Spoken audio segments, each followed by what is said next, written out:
এখন যেখানে দাঁড়িয়ে আছি 2000 বছর আগে এই জায়গায় ছিল সমুদ্র।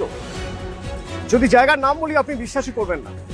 তারপর একসময় সমুদ্র সরে যায়, লোনাবালি, আর সেই লোনাবালির সঙ্গে উঁচু উঁচু ঢিপিতে উলুখাগড়াকে এলাকার মানুষ বলতো বেল, উঁচু জায়গা, তাই নাম বেলডাঙ্গা।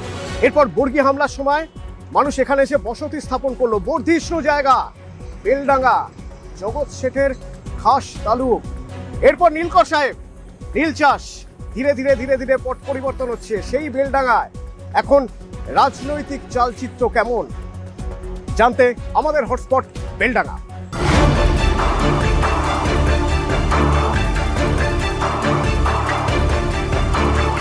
তোকে বলছেন বেলডাঙ্গা মানে বাবরি বলছি। আমার মসজিদে একটা রাখার পূর্ণ হয় না, তো সেইটা যদি পূরণ না করে তা আমি আবারও মসজিদ করে আমার লাভ। ধর্ম সংস্থা দেখতে হবে, ধর্ম কি আছে। ধর্ম যার যার, আপনার ভোট যে আপনার ভালো কাজ করবে তাকে ভোট দিতে হবে। বেলডাঙ্গা থেকে প্রচুর মানুষ অন্য রাজ্যে চলে যাচ্ছে কাজ করতে, কেন বলুন? এখানে কাজের ব্যবস্থা করা থাকলে আপনার কেউ যাবে বাইরে যায়? বিভিন্ন জায়গায় কাজ করে এসে এখানে হয়তো রুজি রোজগার করেছে। মাছপাড়া সবাই বাইরে কাজ করতে যায় না সবাই ছেলেরা ব্যবসা করে, মানে অন্য রাজ্যে কাউকে যেতে হয় না কাজ করতে। হ্যাঁ বাইরে যেতে হয়।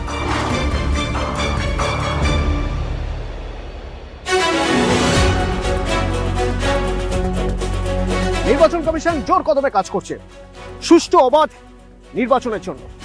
রাজনৈতিক দলগুলো প্রচারে নেমে পড়েছে, জোর চলছে প্রচার। আর এখানেও যুদ্ধকালীন প্রস্তুতিতে চলছে কাজ।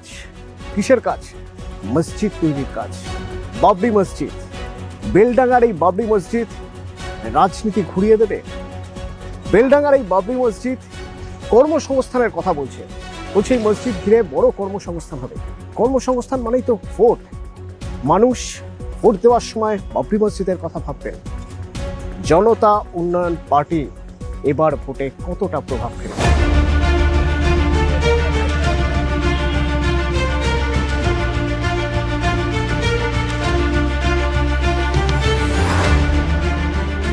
বেলডাঙ্গা কৃষি ভিত্তিক একটা জায়গা, একটা বিধানসভা কেন্দ্র, যে বেলডাঙ্গায় একটা সময় কৃষির উপর নির্ভর করেই থাকতেন মানুষ। বেলডাঙ্গায় তখন শিল্পও ছিল, চিনির কল। সেই বেলডাঙ্গার মানুষ এখন ভিন রাজ্যে যান।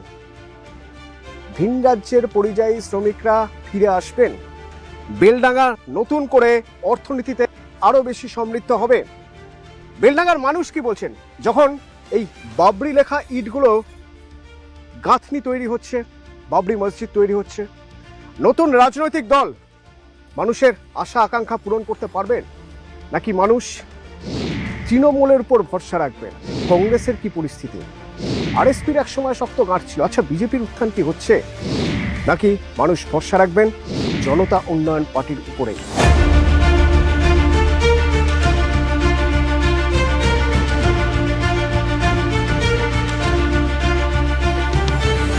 আচ্ছা, এই অনেকে বলেন যে ভোট নাকি হয় ধর্মের ভিত্তিতে। আমরা আপনাদের এইখানে থেকে কি মনে হয়, ধর্মের কথা ভেবে লোকে ভোট দেয় নাকি কর্মসংস্থানের কথা ভেবে মানুষ ভোট দেবে? না, কর্ম সংস্থা দেখতে হবে, ধর্ম কি আছে। যে কাজ করবে আমাদের সেই হচ্ছে প্রকৃত ধর্ম নিয়ে এখানে করলে হবে। যে আমার যে রাস্তাঘাট চলাফেরা আমাদের স্বচ্ছ থাকবে সেই সব থেকে ভালো। ধর্মে আপনার যেমন ধর্ম আমার সেমন ধর্ম, ধর্ম যার যার সেটা থাকুক। আপনার ভোট যে আপনার ভালো কাজ করবে তাকে ভোট দিতে হবে। আপনার যে অন্য একটা খারাপ কাজ করছে তাকে তো আর আমরা ক্ষমতা আনতে পারি না। আমরা তো বলি যে বেলডাঙ্গা মানে এখন হচ্ছে পরিযায়ী শ্রমিক রয়েছেন, বাইরে যাচ্ছে। এখন আবার দেখছি লোকে বলছেন বেলডাঙ্গা মানে বাবরি মসজিদ। এই যে বাবরি মসজিদটা করছে, ওটা আপনার যারা করছে তা করতে পারে। দেখুন, আমার নিজের ব্যক্তিগত কথা বলছি যে আমার কিন্তু ওদিকে কোনো ইন্টারেস্ট নেই। আমার যেমন কিছু পরিকল্পনা আছে, আমি যদি ব্যবসা করি, আমি আপনি আসবেন, হিন্দু মুসলিম জৈন খ্রিস্টান যে আসবে আমার সে আমার আপন। আমার সমাজে যে মসজিদ আছে, আমার মসজিদে ফজরের তো একটা রাখার পূর্ণ হয় না, তো সেইটা যদি পূরণ না করে তা আমি আবারও মসজিদ করে আমার কি লাভ?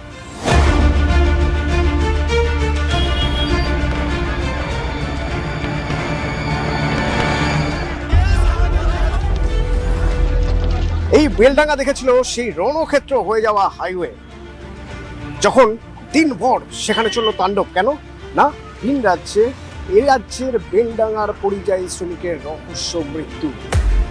এবং তখন নতুন করে প্রশ্ন উঠল যে পরিযায়ী শ্রমিক, সেই পরিযায়ী শ্রমিকদের কেন যেতে হচ্ছে বাইরে? রাজ্যের বিরোধী দল প্রশ্ন তুলতে শুরু করলো, আর রাজ্যের শাসক দল প্রশ্ন তুলতে শুরু করলো যে বারবার কেন ভিন রাজ্যে বাংলা ভাষায় কথা বললে তাদের আঘাত করা হচ্ছে, তাদের মারধর করা হচ্ছে। ইস্যু হয়ে দাঁড়ালো এই পরিযায়ী শ্রমিক। বেলডাঙ্গার প্রচুর পরিযায়ী শ্রমিক, সেই পরিযায়ী শ্রমিকরা কেন রাজ্য ছেড়ে যাচ্ছেন ভিন রাজ্যে কাজ করতে?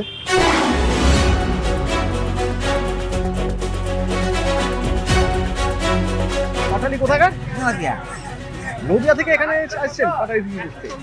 আর এই তো আপনি নদিয়া থেকে যেমন এখানে এসছেন মুর্শিদাবাদে পাটালি বিক্রি করতে, তেমন এই রাজ্য থেকে তো অন্য রাজ্যেও যায় লোকজন কাজ টাজ করতে, হ্যাঁ, বিভিন্ন দিকে এখানে সুবিধা হয়।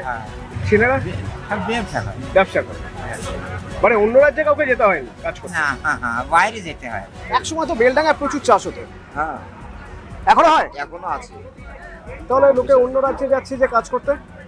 অন্য রাজ্যে যাচ্ছে, পয়সা বেশি হবে, দেশে থেকে তো পয়সা বেশি হচ্ছে না, এটা হচ্ছে সমস্যা।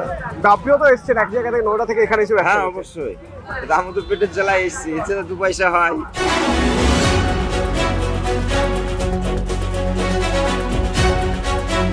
বেলডাঙ্গার নিজস্ব শিল্প রয়েছে, বেলডাঙ্গার নিজস্ব কৃষি রয়েছে। যেমন যদি আপনাকে বলি বেলডাঙ্গা বলতে প্রথমে কি মাথায় আসবে?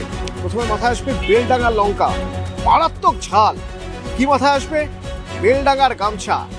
তো এই গামছা শিল্পের সঙ্গে যারা জড়িয়ে রয়েছেন, যারা চাষবাসের সঙ্গে জড়িয়ে রয়েছেন, তারা এবারের ভোট কিভাবে দেখছেন জানার জন্য আমরা বেলডাঙ্গা হাটে।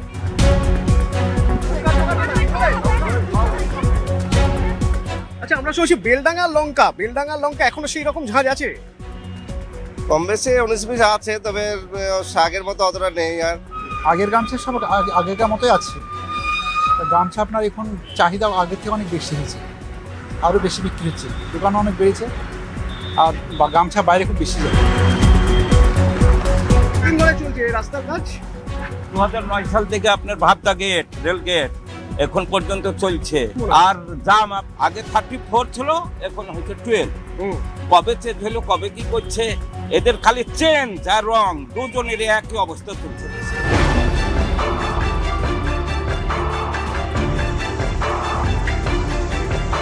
বেলডাঙ্গার সঙ্গে জুড়ে গেল বাবরি মসজিদ।